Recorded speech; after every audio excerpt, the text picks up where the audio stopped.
নারায়ণগঞ্জের Fatullah reporters unity 2026-27 সালের 2 বছর মেয়াদী কমিটি ঘোষণা করা হয়েছে। মঙ্গলবার রাতে ফতুল্লা রিপোর্টার্স ইউনিটি কার্যালয়ে এ কমিটি ঘোষণা করা হয়।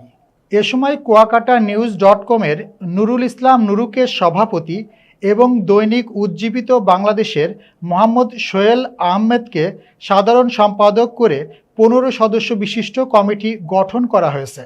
উক্ত নবনির্বাচিত কমিটিতে নিউজ 21 শফিকুল ইসলাম শফিক সহসভাপতি, CNN বাংলা টিভির স্টাফ রিপোর্টার ও এশিয়ান টেলিভিশনের ফতুল্লা থানা প্রতিনিধি মোহাম্মদ রাহাত হোসেন যুগ্ম সাধারণ সম্পাদক ও SA টিভির কুয়েত প্রতিনিধি মোহাম্মদ সেলিম হাওলাদার সাংগঠনিক সম্পাদক নির্বাচিত হয়েছে।